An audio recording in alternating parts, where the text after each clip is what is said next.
You ready? Okay. Okay, we're gonna call our meeting to order.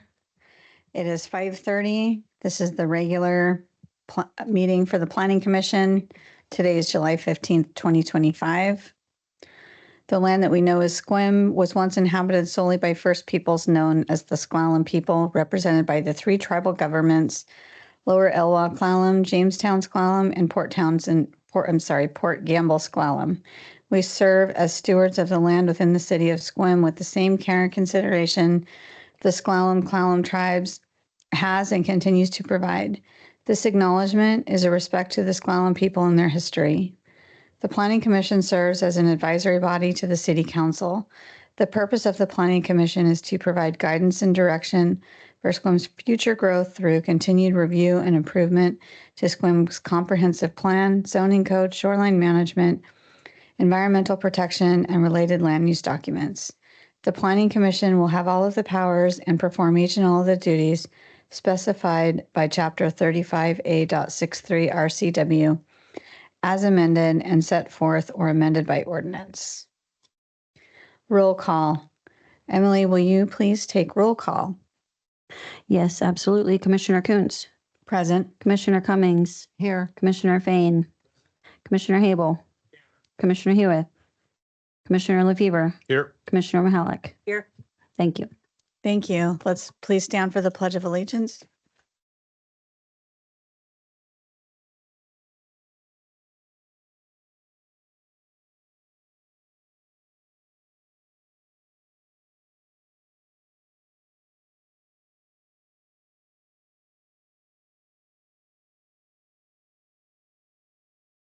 Okay, approval of minutes. Has the commission had a chance to look over the minutes for the June 17th, 2025 meeting? And is there any discussion or corrections on that? Okay, if not, can I have a motion? Okay, can I have a second? Second. Thank you. All those in favor of approving the minutes as written for the June 17th meeting, please raise your hand. Okay, minutes stand approved. Thank you. Public comment, general public comment will be heard at this time. Each person is limited to 3 minutes. Is there anybody, I don't see anybody in the room that might want to provide public comment. Emily, is there anybody online that would like to provide public comment? No one has their hand raised in the lobby, so no. Okay. All right, thank you. Then we will close the public comment session of this meeting and we'll move on to general business, which is the 2025 Comprehensive Plan Status Update. Carla.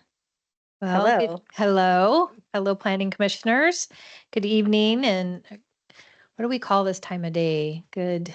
It's not quite evening. It's late afternoon. Yeah. Good late afternoon. Anyway, it is my pleasure to be here tonight. As always, our interim DCD director, Christina, was not able to attend tonight's meeting and she sends her regrets, but I assure her we will have a good, productive meeting. Anyway, so for your status update, as usual, you have the memo in your packet that just is documenting our progress through the comprehensive plan chapters. And a couple things I wanted to just note on our table that's in the document that has changed since we sent it out last week. And that is, it's looking like we might need a little bit more time to prepare Title 17, the Land Division Ordinance, before bringing it forward to the Planning Commission, which you will see on your schedule was scheduled for your 2 meetings in September. We do still intend to bring it to you. Probably it may even be starting at that second meeting in September. We just need a little bit more time. But the Capital Facilities chapter, which is slated for your first meeting in October, will move up in whatever open slot it is in September. So I believe we're close on getting that the capital facility chapter through the internal review. So I think that we won't miss a beat. It will just meaning realigning a couple of the topics. So other than that, we're still on course for climate and resiliency. At your August meeting, we'll be going to the city and staff or the city internal sustainability committee in about, I think it's in 2 weeks, to finalize their review of the chapter before it goes into the packet to you. So the Parks and Open Space chapter as well I will be finishing my work with the Parks and Recreation Parks Arbor Recreation Board. Next on Monday, in fact, hopefully this is meeting number 3, so hopefully we'll be able to finish up their review, and that will again be coming to you in August.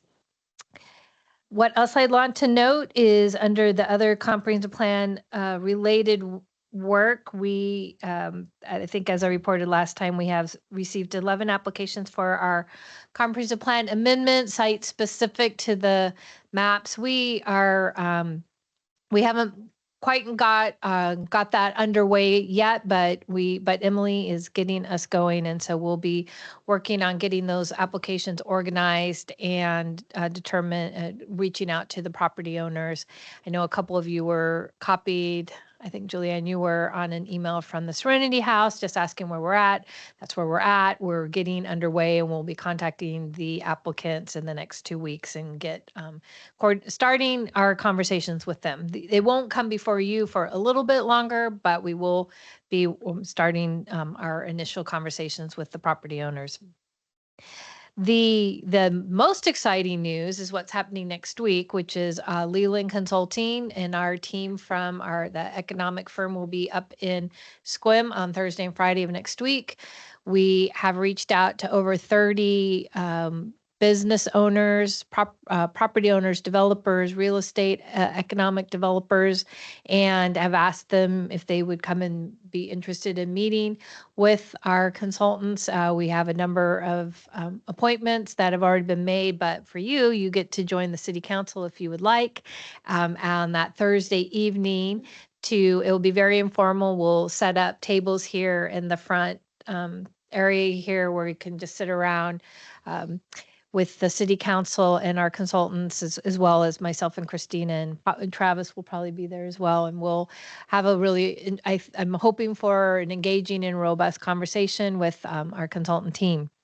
So you don't have to RSVP, come to the meeting if you can. If you can't, that's okay too. We're going to notice it as if we had a quorum for everything. So just anybody, you're all welcome to attend. And if you can, that would be fantastic. So we'll be passing along the results of a lot of the public engagement that has already happened to date for them to the consultants. So they will have already seen all of that work, as well as back in March when we kind of went through that exercise with the scenarios and the different housing types, that will also be passed along to the consultant.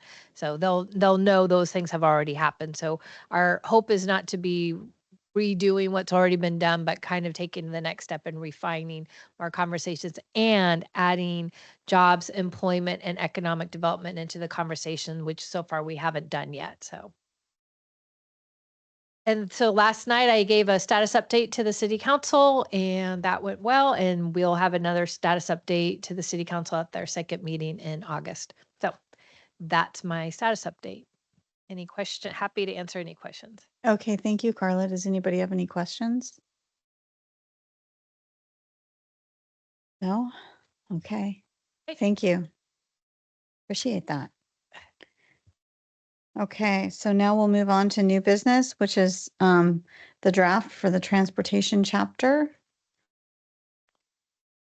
Great. Well, thank you. Well, I actually have a short PowerPoint presentation that I'd like to kick off our conversation with. So Emily is pulling that up for me. Thank you, Emily. But we also have our city engineer here tonight, and Nick will be able to answer any questions that may be beyond my wheelhouse. But I wanted to just share with you, while the PowerPoint's coming up, the process that we went through on developing this chapter. This is I would say, first of all, this will be the kind of the meatiest chapter that you've gotten into probably since we started, although natural environment, I would say is it's a good second.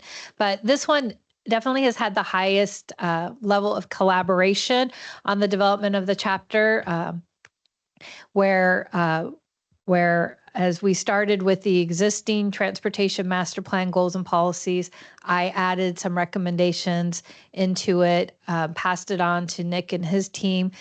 Him and his traffic engineer reviewed it, and Transpo, the city's transportation consultant, reviewed it, and then we reviewed it again a second round. So hopefully we're giving you a really solid, I believe we are a solid chapter to start our conversation with, and just know that a lot of eyes have been on it as well.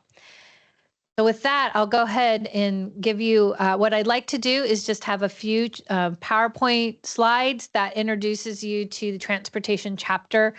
The transportation components of the Growth Management Act are multifaceted, and so I felt like it might be worth just taking a few minutes to kind of walk through what those are, because you're going to see transportation more than just tonight, and I wanted to walk through what some of those are. So go ahead, Emily, next slide, please. Okay, next slide. Sorry. So I wanted to start with just giving you the framework of what the Growth Management Act says that we have to do in transportation. And that is that the land use assumptions must be used in determining the travel demand. The transportation element, or the comprehensive plan must include an existing conditions section, must identify level of service standards for all local and state transportation facilities. We have to provide forecast of traffic based on land use, land use and the growth projection. So we need to make sure that what our land use and our growth projections and for housing units and jobs are integrated into the transportation planning. There's a requirement that to bring transportation facilities that fall requirements for bringing transportation facilities that fall below the LOS based upon forecast, and I'll talk about that in a little bit. The financing analysis and demand management strategies, and then a new component that of pedestrian and bicycle that was passed by the state legislature in 2024, I believe. So those are all the requirements and we're going to see them in different places in our comprehensive plan. So next slide. Thank you. So here's where we're going to see how we're going to meet those requirements. They're going to touch kind of all three elements of what you're going to see in a comprehensive plan. You're going to have goals and policies, and that's what we're talking about tonight. The transportation will also be one of the sections of the capital facilities plan, and that capital facilities plan, including the financing, will have some maps and figures. And again, like I said, these are going to be met through the transportation chapter, which we're talking about tonight, goals and policies, the transportation master plan, which is a functional plan that is being developed by Transpo and under the direction and guidance of our city engineer. And then the capital facilities plan, which will be an appendix to the comprehensive plan, where all capital facilities are going to live, and they're going to live in shorter sections than the transportation master plan. It's basically going to present a summary of that, but that the capital facility plan is a requirement of the Growth Management Act. So then the graphic I just want to speak really quickly about the graphic. I thought that is a really nice way that kind of gives you a graphic representation of what the previous slide says, is that these are all the things that go into a transportation master plan.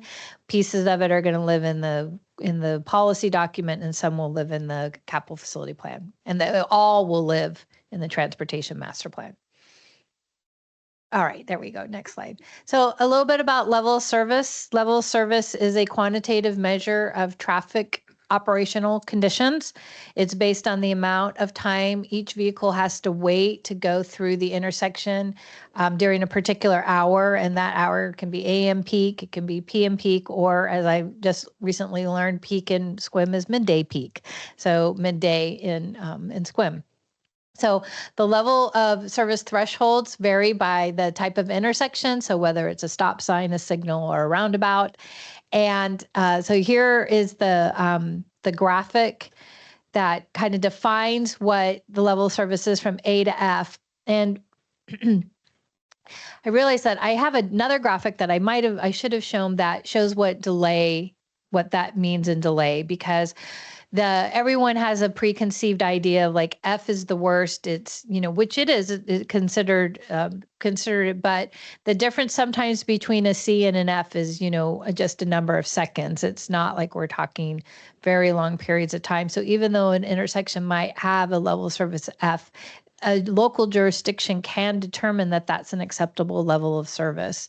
And so that is not uncommon, because the delay is something that they have chosen as a jurisdiction that they can live with, either because there's no improvements that are able to be conducted at that intersection, or for a variety of reasons.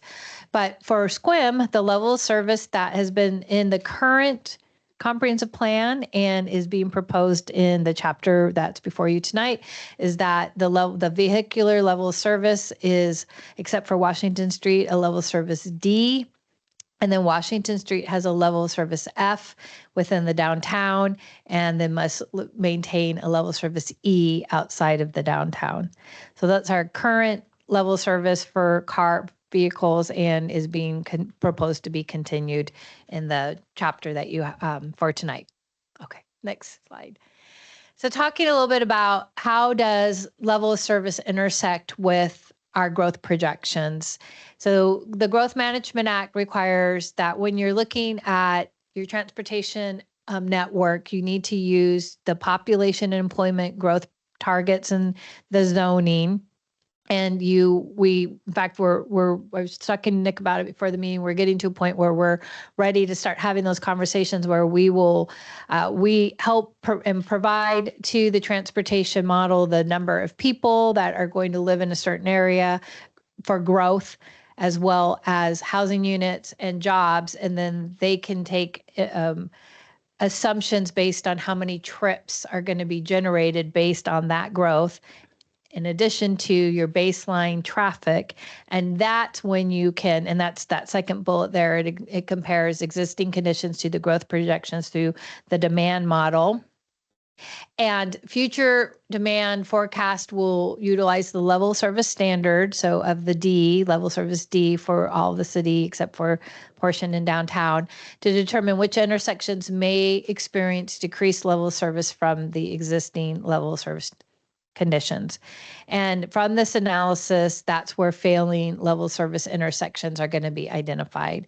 So it's taking existing traffic, adding on the growth traffic, then determining what for intersections, and determining what that new growth will do to that intersection at a particular time of day. So at your peak time.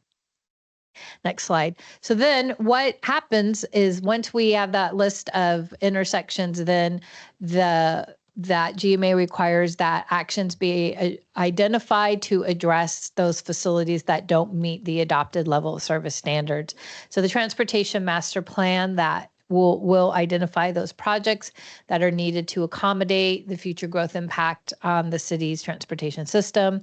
And a list of projects will also include all modes, and that's one of that new requirement of GMA, where we need to look at our non-motorized, our active transportation modes as well. And there's new level of service standards that you might have seen in the policy for pedestrian and for bicycle called level of stress. And that is the industry standard for how to determine a level of service for pedestrians and bicyclists. And from this analysis of, okay, where our level of service, where our standard, or where our intersections having level of service standards that are below our adopted or desired level of service, and what improvements are necessary. Sometimes there may be nothing that can be done to an intersection if based on topography or critical areas or other elements. But if there is something that can be done, then that should be identified. And the transportation system needs list is going to be based on the 20 years of needed projects to accommodate the growth. So the list of projects is going to be developed completely aligned and informed by the growth, our growth allocation as given to the city by Clallam County. So next slide. And then the last, I think almost to the last piece of what GMA requires a transportation element to have is the financing. And so it requires a multi-year financing plan showing the city's ability to fund existing and future transportation system improvements. It needs to identify likely funding sources for those improvements. So they're going to be things if there's going to be new taxes or where an existing budget goes towards transportation, impact fees, tax or gas tax money, grants for the city. There's a transportation benefit district, and any other possible funding sources that might come about. Improvements might be paid for in part by developer projects and improvements that they are required to do as part of their approval. And then finally, the transportation master plan will also be again included in the capital facility plan, needs to identify those projects for the next 20 years, and then the funding, the cost estimate, the preliminary cost estimate. So again, it's going to be very high level, right at the comprehensive land level. Certainly not for any construction related, but for planning purposes. So we'll have preliminary cost estimates for 6 years, and those projects from the 20-year will be identified, prioritized onto the 6-year capital improvement plan, and then what those probable funding sources are. So again, GMA requires 20 years of projects, but 6 years of cost estimates and probable financing. Next slide.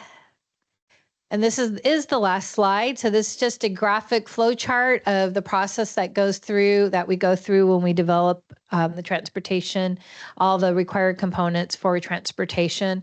So an inventory existing facilities, the future facility needs are based on our growth, the analysis of existing facilities and future based on the level of service analysis, identify improvements for 20-year, prioritize in 6-year increments, and identify the financing.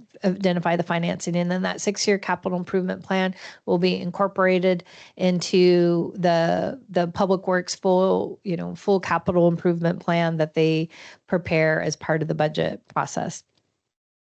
So, and it says biennial, but it's really annual here. So that does happen every year. So with that, I know I gave you a lot of technical things, but for tonight, we are reviewing goals and policies as you have been for the last few meetings. So happy to entertain any questions that you might have had kind of on the technical side of what goes into transportation planning under the Growth Management Act before we move into the chapter itself. Okay, thank you. Any questions from the commission? No? Okay. All right, well then, let's move into the draft. And yes, go ahead. So really quick, to kind of, I guess to maybe build off of what Carla said, I actually do have the level of service times written down, and I can share them with you if you'd like to know, or I can just give you a frame of reference. Depending on how fast you sing the happy birthday song would be the equivalence to a level B or level C level of service for an intersection. So if you think about singing that song in your head, again, depending on your tempo, you would get a B grade or a C grade. So now that we have that reference, a level of service of A is less than or equal to 10 seconds. And this is for a signaled or roundabout. So when you think about signaled, you'd think about traffic signals, four-way stops, things like that. Level of service B is greater than 10 seconds and less than 20 seconds. Level of service C is greater than 20 seconds, but less than 35. D is 35 to 55, and that's the level of service for all intersections outside of Washington. Level of service E is 55 to 80, and again, these are in seconds. And level of service E is for downtown between 5th and Brown on Washington.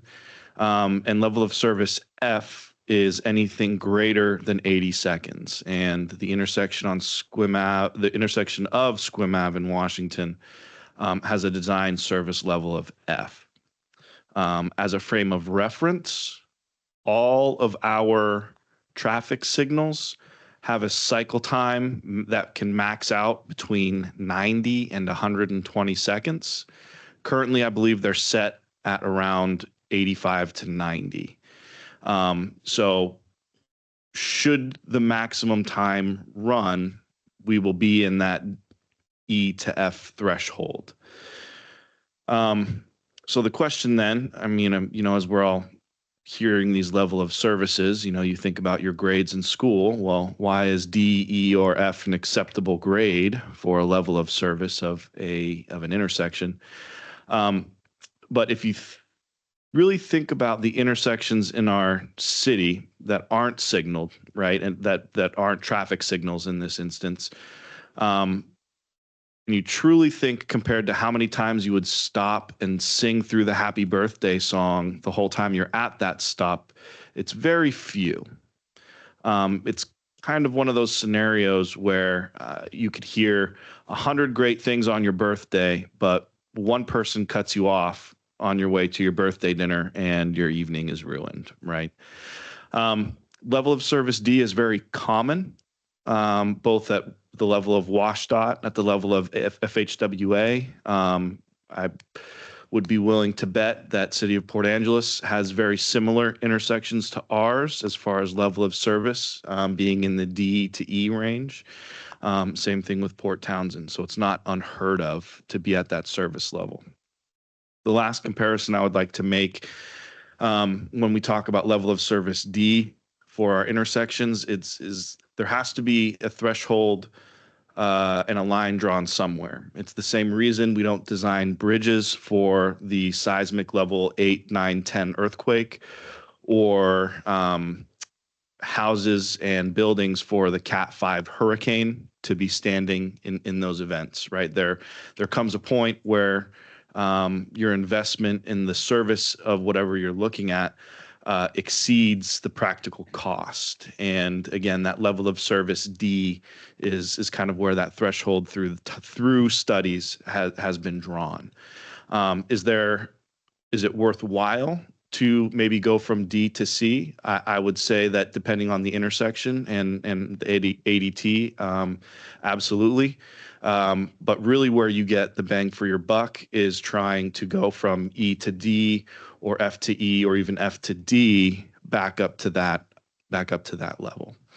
So I just wanted to give some quick commentary on that, maybe provide some perspective and some references as we kind of walk through, because level of service of intersections is a pretty common measure for a traffic system for vehicles. And as Carla said, now we're going to be looking at that for pedestrians, multimodal, bicycles, all those things. So I haven't looked into those yet, and they are new. So I'm sure they will change throughout the years, but it's another layer of analysis for us. Thank you. Thank you. Any questions or comments? Yes. So you mentioned the level of stress before. Are you referring to in the AASHTO design guide, they have those turrets and it'll say this speed with this level of traffic would be a 1 or a 2 level of stress, that kind of thing?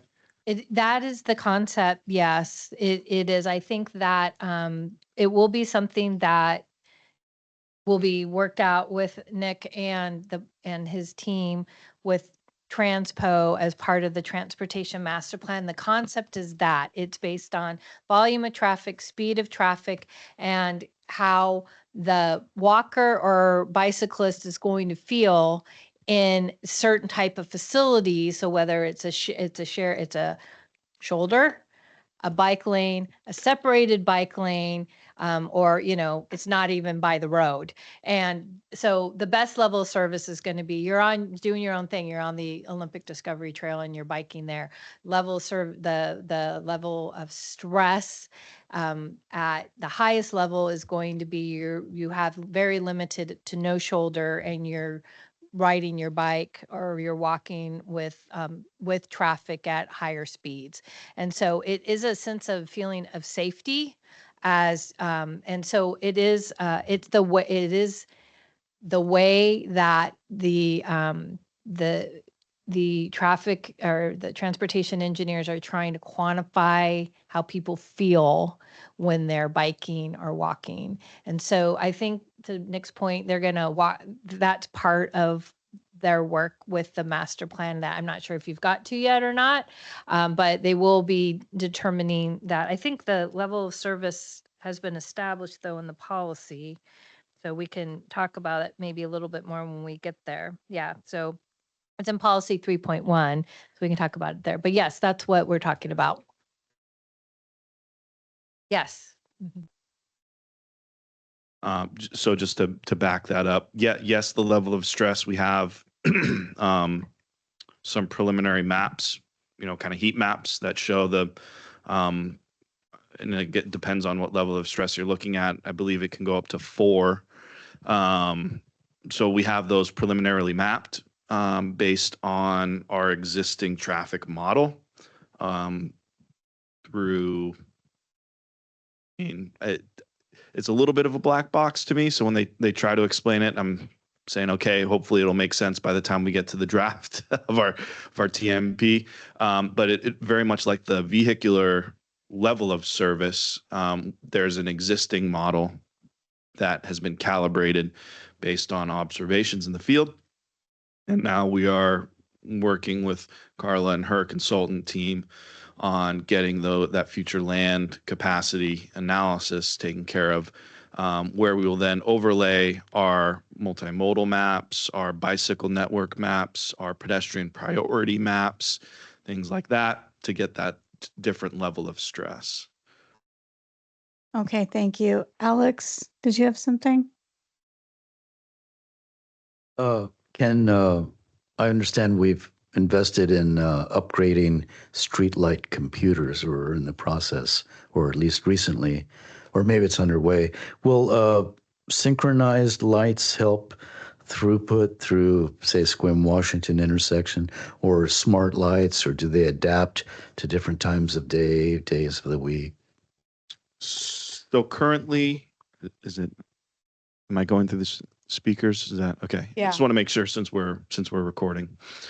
So currently, the term we use is coordination. So east-west corridor is coordinated for all patterns for traffic signals on Washington. That was done so we could very much mimic Port Angeles, where if you hit one green light heading east or west through their downtown core, you can travel all the way through if you so wish. It's a little wonky now since they've been doing work, so maybe think about it before they started doing the ADA ramps and go about it that way. So based on our preliminary traffic counts and based on our calibration and fine tuning we've been doing this year, really the east-west travel from basically 7th through Sequim Ave needs to be prioritized and coordinated when comparing to what I'm going to be calling the off streets or north-south approaches. We've been deeply discussing, Carla mentioned an afternoon peak, which is very unique for Sequim. Usually cities have either an AM peak hour travel or a PM peak hour travel. But our true peak hour happens between the hours of 11 and 1, and I believe more specifically 12:30 or 12:45 to 1:30 or 1:45. Now that peak is only slightly higher than our AM and PM, so we still have both of those peaks. But again, when a development comes in and they're asking, when if they want to do traffic counts, when should we collect data? We give them that 11 to 1 window. So that's to answer your question, Commissioner Fain, that east-west coordination is how we're currently running. Now, through our fine tuning, we have been able to address issues like north-south on Squim Ave early in the morning, going off the highway north to allow people to get to work or school. We're still fine-tuning the evening when we see the majority of traffic heading in all directions. And the afternoon, again, is prioritized east-west. So really, now that we have our timing plan almost dialed in, the next option, if you'll recall in my TIP presentation, our systemized signal upgrades is getting our cabinets up to the point where we can add additional channels for things like a flashing yellow, more dynamic allocation of time for turn signals and for through traffic. Currently, we have 6 channels available to us, and I don't think channel is the right term, but it's eluding me right now. But basically, we have only 6 ways to influence traffic, and based on review with my team and talking with the consultant, we need a minimum of 8 to make significant difference. And we just don't have the infrastructure and the cabinets to support that. I believe we're going for a total of 12. So we'll have an additional 6 spots to have opportunity to bring in other tools, such as, again, flashing yellow arrows and some pedestrian alternatives, things like that.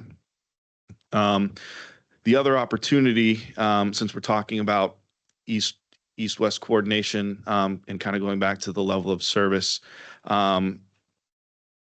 the other thing we're looking at and investing in is alternate routes and complete streets, which is something I believe that will be in the policy, but also addressed in the TMP. Complete streets being 2-lane streets with bike lanes, multimodal paths, traffic calming, potentially things like roundabouts or mini roundabouts, things like that. So being able to get traffic off of Washington and off of our major, like 7th and 3rd and Squim Ave, to be able to spread out that traffic load instead of being concentrated on Washington. That's another alternative. So in combination with signal improvements, alternate routes, we believe we should get some improvement to be able to move away from that level of F, level of D, to maybe get our level of F up to E and our level of E's up to D's. But the thing we're dealing with, unfortunately, is the real solution is adding 1 lane of traffic in each direction in Washington. And we just don't have the opportunity to do that.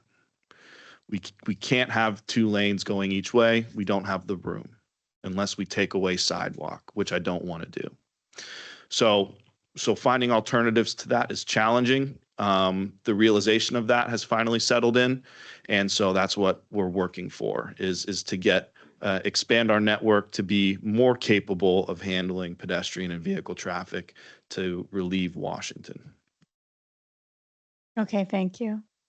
Larry, did you have something? No? Okay. Okay. Will?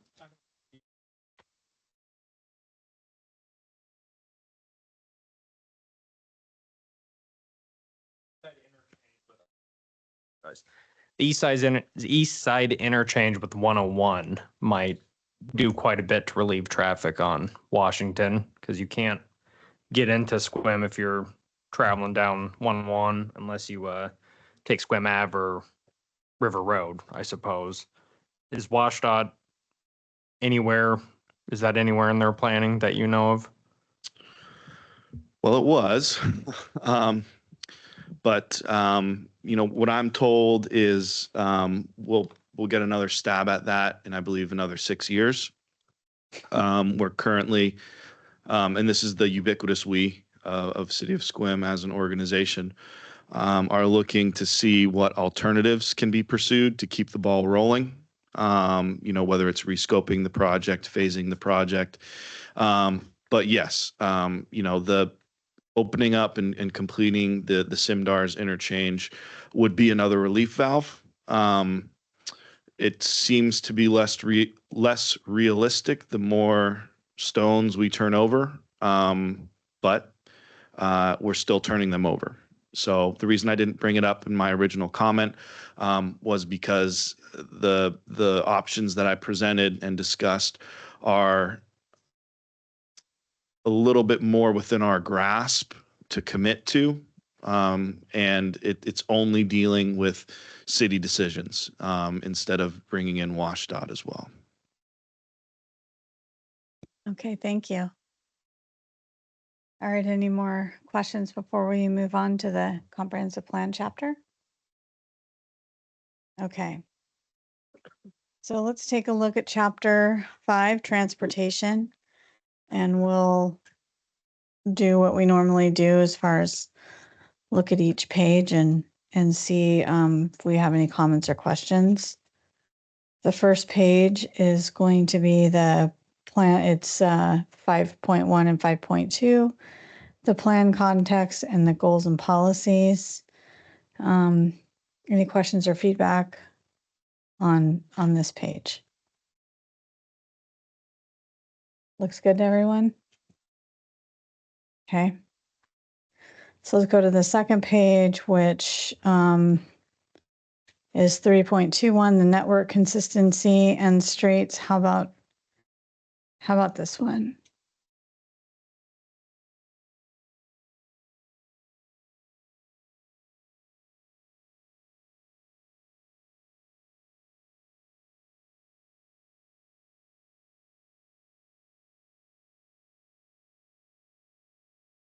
That, No, we just got there. oh, we just got, oh, yes. That's been kind of on again, off again, for several years, hasn't it? And is this stating a commitment to develop that? In TR 1.3?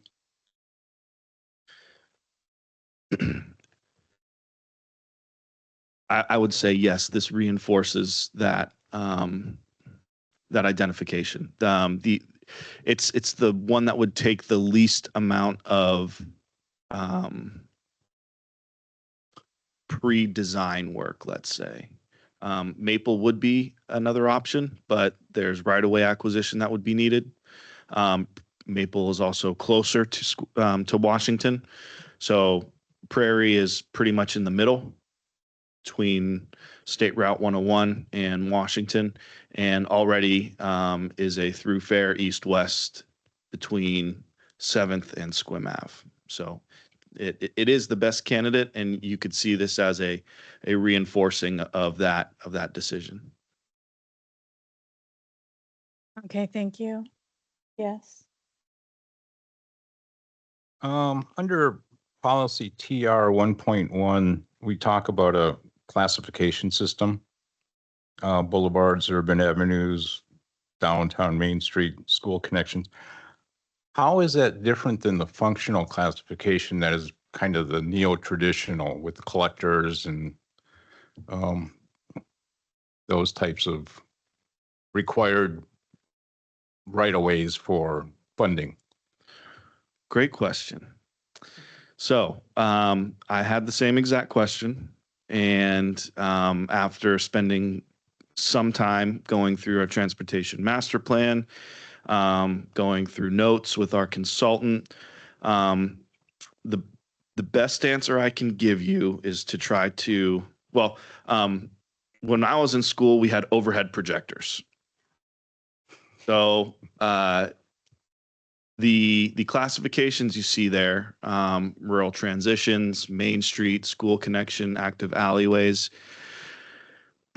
those are the end result of having your standard road classifications overlaid on your bike network, overlaid on your pedestrian priority, overlaid on your multimodal, overlaid on the different figures that we have, which are about 5 or 6 in our transportation master plan, to try to classify those routes as they stand stacked on top of each other when you have those 5 or 6 sheets projected onto your overhead map. That's the best way I can try to explain that. That's a good way. My other question then would be, is that being accepted by the funding agencies as a method of funding these various classifications that we've identified? Yes. Okay, perfect. And I think too, Nick, isn't that the functional classifications that are recognized by WashDOT like aren't gone away, and they live within those classifications in various places, you know, as they're presented in the city. And for grant funding, you can identify both. You can say this is how you WashDOT have classified the street. This is how we City of Sequim have acknowledged it. Is that not? That's my understanding, but I might be wrong. Yeah, and there's much like the different layers to the final overhead picture, there's a lot of different ways to present it, right? Another way you can look at it is the road classifications like we have, like local, neighborhood, collector, arterial. There's an argument to be made that if you just focus on vehicles and freight, that you follow those, right? And that's where those come in. But if you're looking at, say, vehicle and bike, you know, now you start to bring the 2 separate maps into the overhead, and that's where you might get a boulevard. Well, now if you're talking, okay, well, pedestrian, vehicle, and bike, that might be the school connection, right? And so that's kind of how these things start to play nicely in the sandbox. And that's where you get this TR 1.1. Okay, perfect. I like the new classification. I think it's cool. Okay. Anything else on this page? Yes, Karen. PR 1.4, second to the last sentence, Yeah. development should be consistent. Need a space.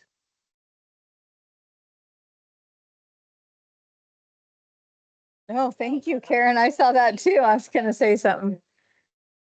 I did notice too, and I don't know where it is in here, but bicycle is spelled wrong but I mean, I don't know which one of these pages it's in, but yes. The line above the be consistent is for automobiles. Needs a little space in there. Oh, yeah. Okay. They're just being consistent. Sorry, what policy is that in? It was 1.4, 1.4. Joe, just above the be consistent, Second line. or yeah, diagonal. Thank you. Okay. Anything? Yes, Larry. I just have a question. So we've got a lot of developments that are already in place. Is this going to be retroactive, TR 1.4, the connectivity? Is there a way to do that? Because I just happened to live in one of those developments that was under some grandfathered thing, but it's not well connected, and we're between a couple others. So is all of this policy going to be kind of a retroactive fix, or is this only going to apply to the new pieces that get developed? Meaning, if you don't have a new development connecting to your existing development, you're just going to be kind of stuck in the past with no connectivity. It's a very good question, and I will do my best to not go over my skis on this slope here. So on the policy itself, unfortunately, since it's a new policy, the verbiage and action of the policy would be applied from when it's adopted moving forward. Now, what I can say is whether Carla intended, or actually, I think this was originally in our TMP, right? The black text. Yeah, and yes. Yeah. So in what I was going to say is in practice, connectivity is a major talking point when developments come in to our development team. Unfortunately, a lot of the established communities are either built out. You know, what comes to mind is, and I can't remember the name of the community, but the Morgeson Loop street there off of West Squim Bay Road. Right, those folks connect to their interior streets and have one way in and one way out for West Squim Bay. And not only are they kind of completely closed in, so they would have to tear down someone's house to create another access point to West Squim Bay Road. They're also private streets. And so a combination of these closed unit communities, and some of them are public and some of them are private, but the big issue is you have a self-contained network with only one access point. And so where we can, we encourage 2 points of access from 2 different streets. The next best choice is 2 points of access from the same street with a certain amount of distance between them based on the lot that is being developed. And then, of course, the third option is the least preferred option of just the single access. Now, there's some communities where there is no choice. What comes to mind is the Bella Vista community that is being proposed on Miller Road. They have a frontage of only, I would say, anywhere between 50 and 80 feet. They have no choice but to have one way in, one way out. There is another community that is on its way to approval for site construction that is northeast of Rolling Hills, where our 5th and McCurdy booster station is.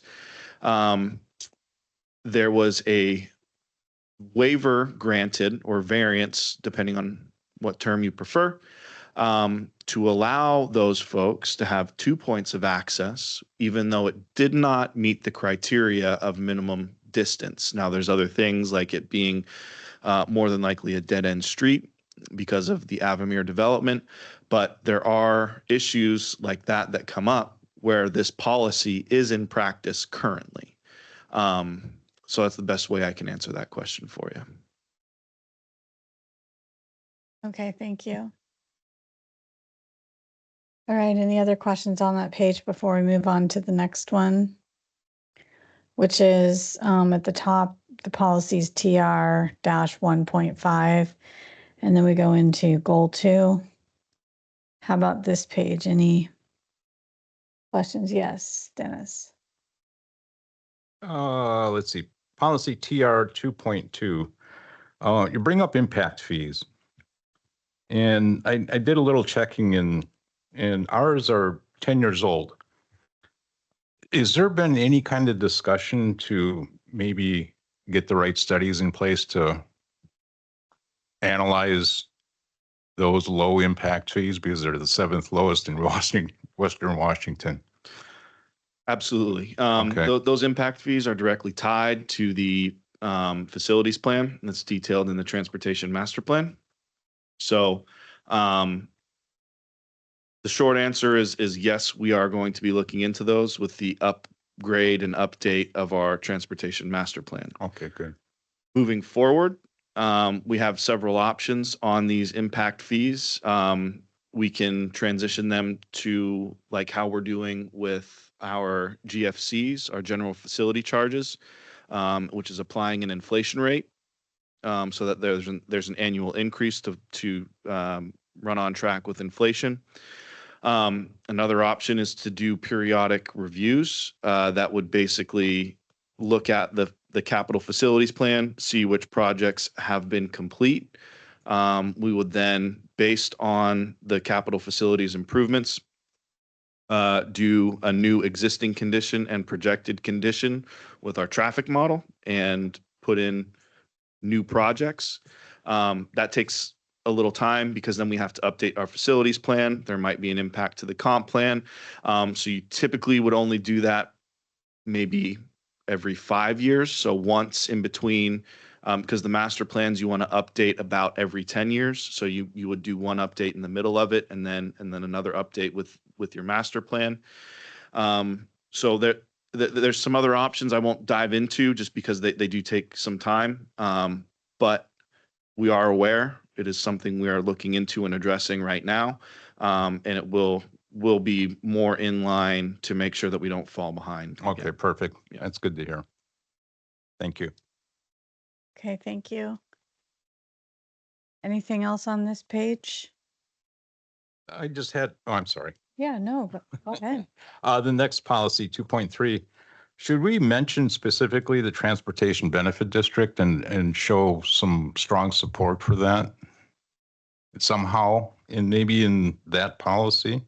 Or is it addressed elsewhere? I'm sure it's addressed in the Transportation Master Plan. So I do believe that TBD is mentioned somewhere. I think this policy is actually talks about the physical preservation of the streets, Right. which is a program that we currently have. Right now, we preserve our streets through crack sealing and doing either what we call mill and fills or grind and overlays and rebuilds. I am actually pursuing some coordination with the county right now to get on what's known as their crushing contract. The county every year goes out to contract for chip sealing. You get rocks anywhere between 1/4 inch all the way up to 5/8 inch, and you put them down with multiple layers of oil and tack, and that's another maintenance opportunity for us. So I believe this is talking about the actual physical work to preserve, and the finance aspect of it will come later. The funding aspect is in a different section? Okay.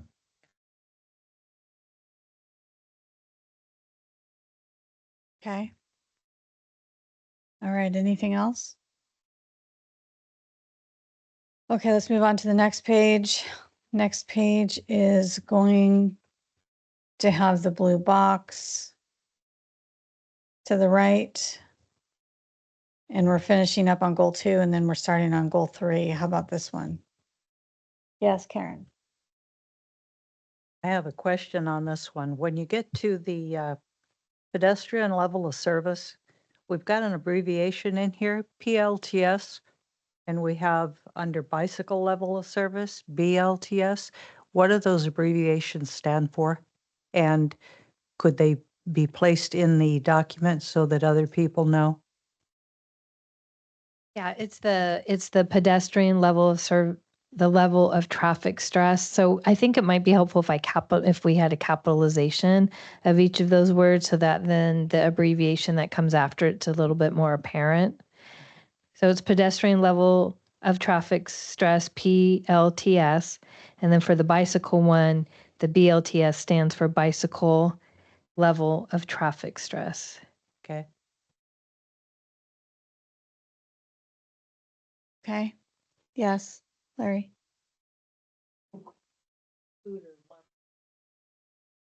MLTS. Right. You've already done a great job explaining the intersection out here and and what the challenges are to overcome it. Is there a time frame, do you think, when it's not going to be that 80+ seconds?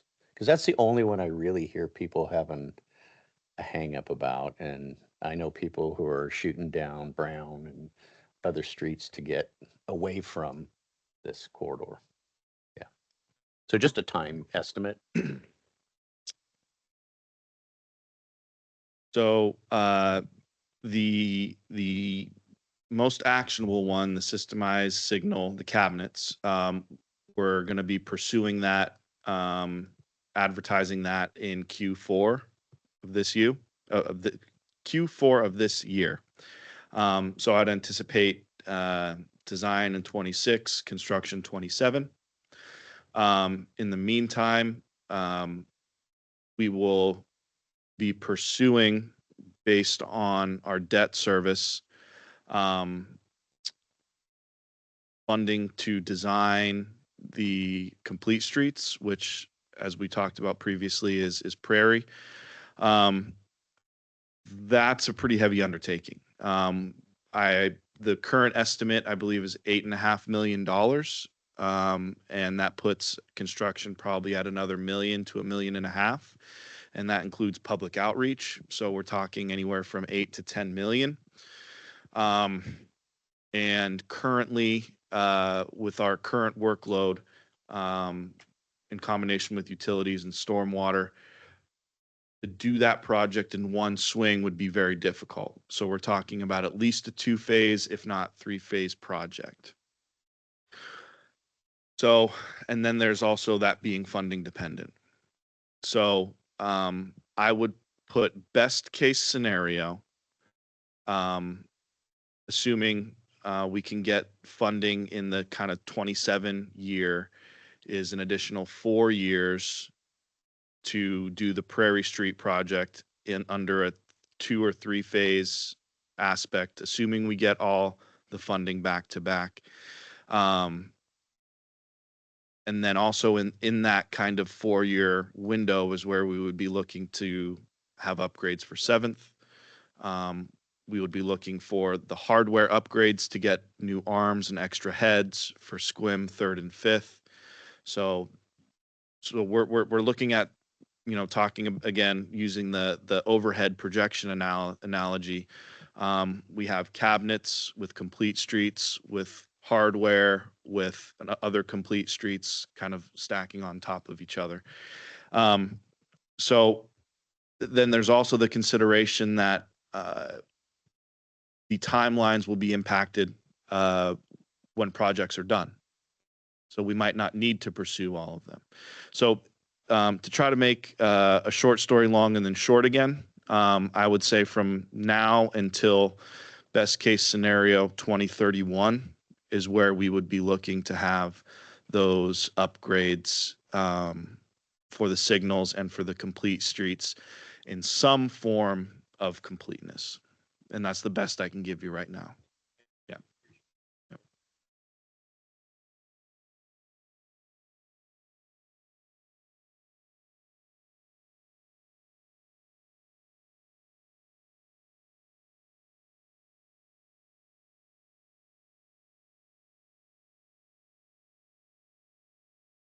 Okay, thank you. Any other questions on this? Yes, Karen. Could you explain what a bicycle facility and a pedestrian facility example would be? For the, in which policy, 3.1? When you're talking about the pedestrian level of stress, and they'll have facilities which provide a Oh, sure. pedestrian level. Yeah, so, and this will be, I can appreciate the question because you're reading these without the context of like the active transportation section of the transportation master plan. So a pedestrian facility is going to be a sidewalk, a shared use path. Those are going to be and there might be more. Those are what's coming off the top of my head. Bicycle will be bicycle, again, shoulder to bicycle lane to separated bicycle lane. Thank you. You're welcome. Thank you. I do a question. So let's say future development, I'll just use West Quimby as an example. But we have quite a few roads where there's really not, like any shoulders built in or anything. And so if you have a new development that goes in where it might be kind of a heavy lift to, to really build into those existing roads, bicycle and pedestrian scooter mobility, would you look at something like, better access to the ODT? Or, what kind of a solution am I off base, or what are the different options for solutions that could potentially work? Because I know if you put a big development in, where you have more of that traffic, as far as pedestrian and bike and the roads are already not a lot of infrastructure on the side. How would something like that, like just a generic example of how that would be dealt with? The first thing I would say is to provide a generic example for a non-generic condition would be difficult. Okay. So West Quimby specifically, much like Town Road, is a very old corridor. And so the alignment ownership is mixed between county and city. Sometimes there's not even easements or right of way, right? So I will do my best to keep this as short as possible. But again, since we're not talking about a generic scenario, Right. like say an upgrade to a facility like on South 7th for Rolling Hills, I will save my breath for options that I wouldn't pursue and just go into detail on what I would be encouraging and what I would look to have a developer do, and that is take advantage of our fee in lieu code that recently passed. Basically, what that entails is the developer not doing any improvements, but cutting a check to the city for the cost to do the work. What we would do with that money is pursue right-of-way acquisition for a shared use path, much like you see kind of closer to the daycare and in front of the Morgeson Loop community, to have a separated 8 to 10 foot multi-use path for walking, biking, scootering, things of that nature. Because to try to rebuild the corridor into a classic collector corridor that you would see anywhere else, much like White Feather, to try to rebuild West Quimby that way, your return on investment isn't there. So the alternative would be a separated horizontally multi-use path that winds its way through the frontages there. And that's where I would recommend the city pursue work. Either way, if you try to go classic and develop the corridor as it stands, or you do a detached multi-use path, both endeavors are going to take quite a while. Both endeavors are heavily involved in right of way, and both endeavors are expensive. It's just, in my opinion, the detached path gives you that better bang for your buck and kind of goes more in line with the rural use in that area of town. Okay, thank you. All right, anything else on this page? No? Okay, so let's move on to the next one. And the top policy on this next page we're looking at is TR-3.3. And then we go into 5.2.3, transportation safety. How about this? Any comments, questions, input on this page?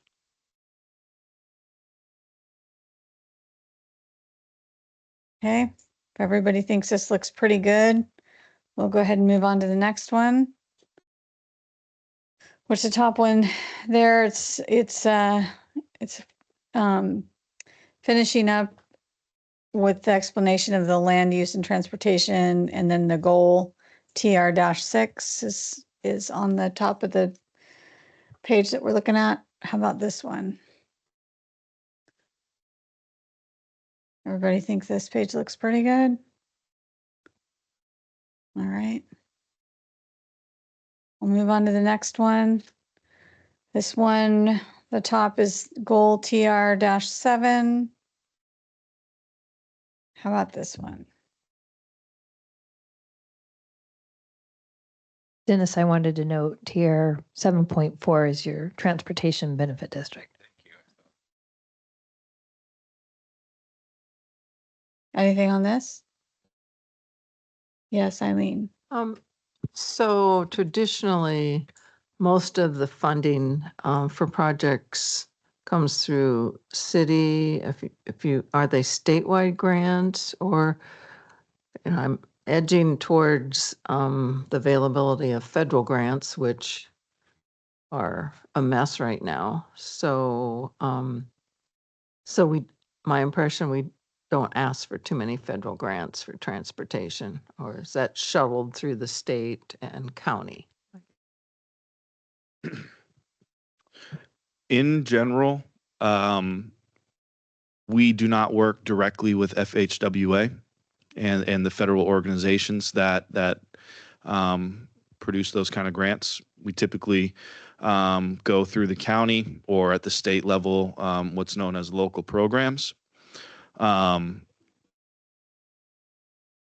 to answer your question, that might be frustratingly broad, is we pursue as many opportunities for grants as we can.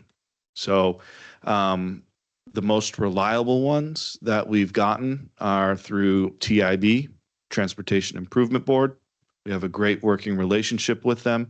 They're the ones that have funded our ADA ramp project that's going on right now. Through them, we spent $150,000 in city money to get over $700,000 in grant money.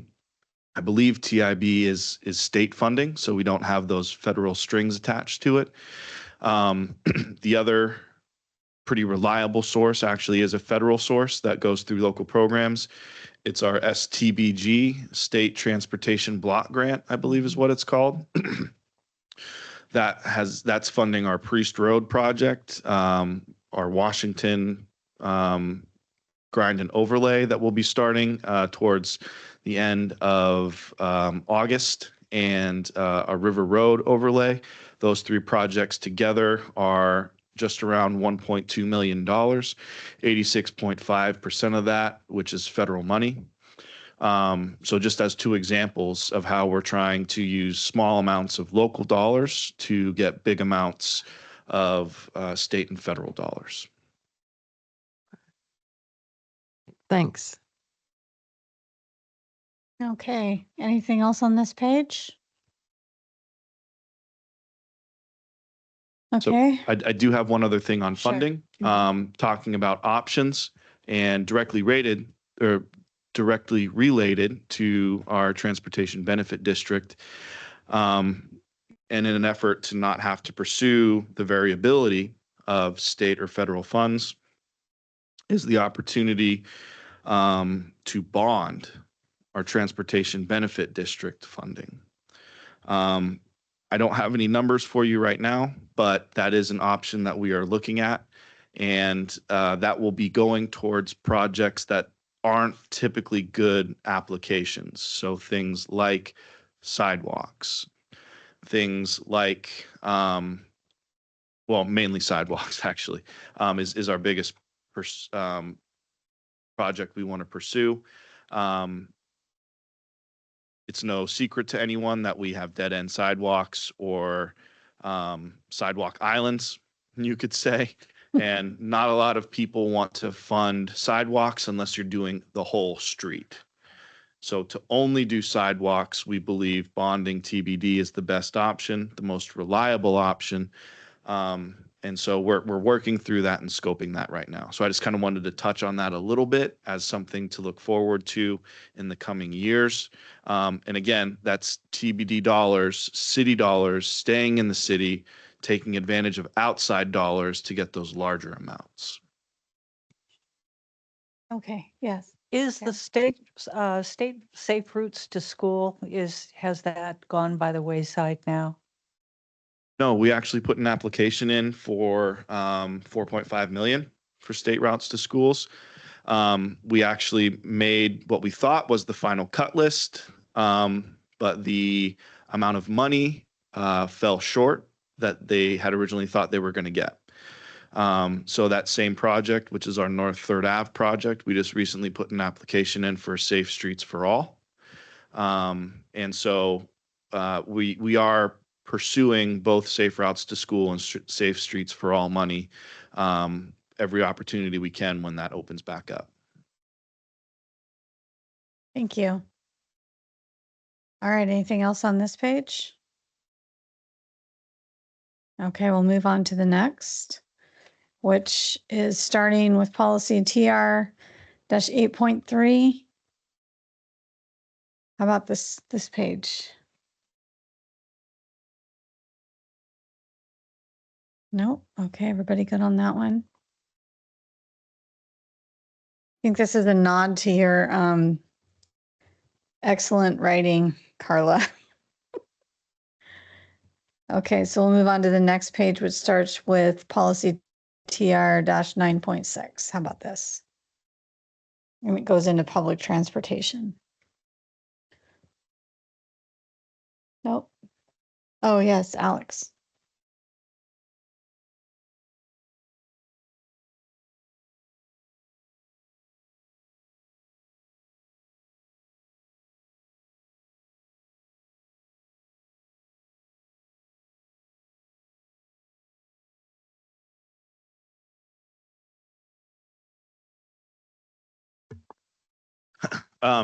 Yes, there's always whenever stretches of the ODT need to be, I don't want to say transferred into public right away, because you do have the detached path in public right away. But the goal, I mean, I come from the county, who I did quite a few trail projects there.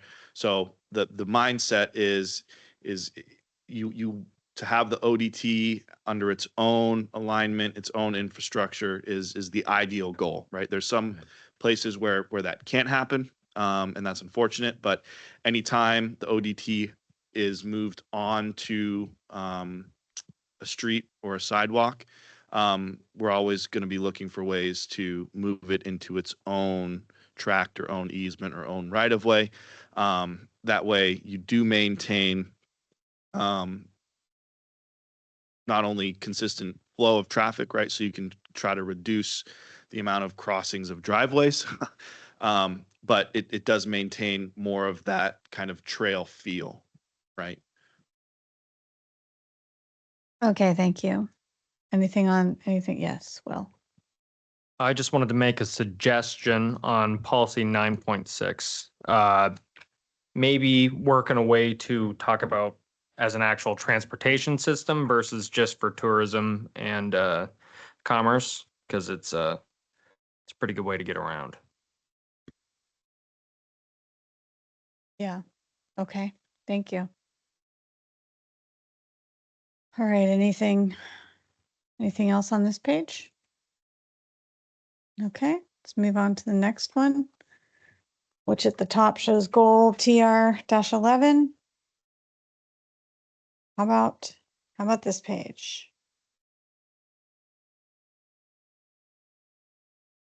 Good to go? Okay.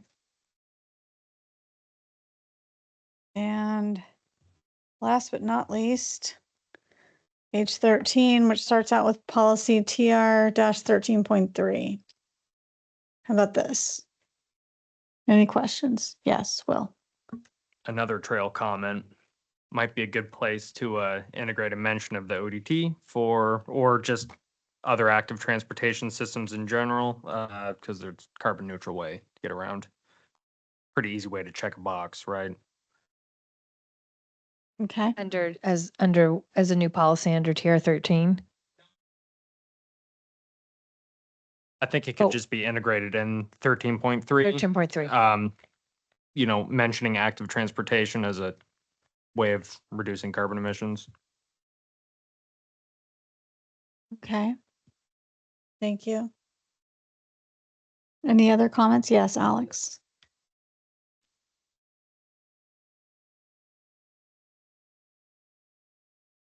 The present status of rideshare, is it only on sharing vehicles in a daily commute? Is there ever been anything where you could go to a little app, find someone who needs to get to Port Townsend or the Silverdale, and then you could pick them up? And I think there'd be a lot of activity, sort of cyber hitchhiking. But I'm not sure what this rideshare mentioned. It's probably more traditional. Thanks. Okay. Anything else? Okay. Does staff have any questions or comments for us or need clarification or? No, I just appreciate the questions and I just want to appreciate Nick who handled Yeah. so much of the dialogue tonight and just really appreciate your expertise and your depth of knowledge, Nick. So thank you for being here tonight to help us navigate this chapter. Yeah, thank you. All right, anything else on the transportation chapter draft before we move on to director's report, which I don't know if you've got anything or. I Okay. do. So Christina asked me to pass on one thing for you all. And it has to do with a development project that you might be familiar with, West Bay Master Plan, also known as Seabrook. So that application did get turned into the city in early June, and it was determined counter complete in June 23rd, and it is under technical review by the development review team right now. And we will be giving them on Monday, the 21st, is when that determination of technical completion or incompletion will be made. So we're rounding out that review. She wanted also to let you know that that we're working on establishing a separate link on the DCD webpage for West Bay that will have the project status and all materials that are related to it there, so that if any of your your citizens ask about it and want to go to the city's website for the actual documentation of what we're reviewing and what we have, what the city has, it will be on a dedicated West Bay Master Plan website. Okay, thank So we're you. working on that. We're hoping to go live next week on that. Okay. Yeah, can I request that when that separate thing is on the website, that maybe you shoot us an email or Emily does? Because I'm sure that will be something that we're probably going to get some questions, and it would be nice to be able to say here, thank you. Yes, and it's the intention is that will be the platform where everyone can use it, citizens can go to it, and that will be where full transparency for what the city has will be presented on that webpage. Okay, thank you. Alex? And is the idea that a lot of that traffic going up to 101 to go downtown or big box area would be using White Feather from Seabrook to get to 101? I'm not, I don't know if we know enough yet to answer that question. I can, if you don't want to, I mean, it's No, up I got it. I was going to say, can I just say one more thing? So what I do want to note is in this technical completion that I just mentioned that we're in, what that means, and your question reminded me that I should define that for you. What that means is that has the applicant provided sufficient amount of detail and substantive material in order for the city development review staff to make their substantive review of the application. So your question reminds me that we're actually not at that place to know those things. The question is, have they submitted a traffic impact analysis, a TIA, of sufficient detail to industry standards that then Nick and his team and his consultant can review it? But he might have an answer for you, but I did want to say that, like, what we're looking for right now is, have they given us enough information in the application for the city to do its full review? Yeah, no, I think that pretty well covers it. So. Okay. You, So we're not Okay. prepared to answer that question. you took the words out of my mouth. Oh, okay. Okay. So. So we're not prepared to answer the question yet. All right, anything else, Carla? No, that's it. Thank you. All right, thank you. All right, good of the order. Does anybody have anything for good of the order? Which I think maybe we should ask if our new commissioner could tell us a little about himself. Sure. What do you want to know?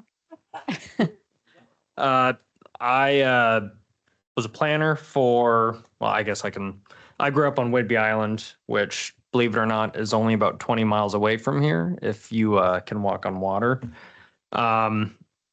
So when I saw this come up, I was really interested because this is a town that's quite similar to kind of the environment I grew up in. And I see the issues that towns like the one I grew up in are going through. So I wanted to be part of the future of that town or of this town and see what I can do. I work for the county as the active transportation and trails coordinator. So if I talk a lot about the Discovery Trail, that's why I talk a lot about the Discovery Trail.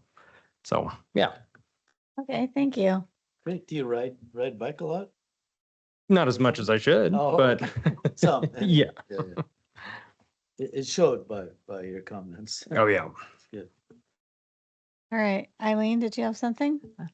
I just wanted to say thanks to Nick for putting happy birthday to you in my head. Yeah. And luckily, I'm going to a birthday party tomorrow, so I'll be ready. So thank you.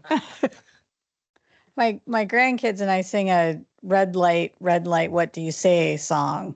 And I've got them convinced that if we can get to the end of the song and the light changes, that the light's actually listening to us.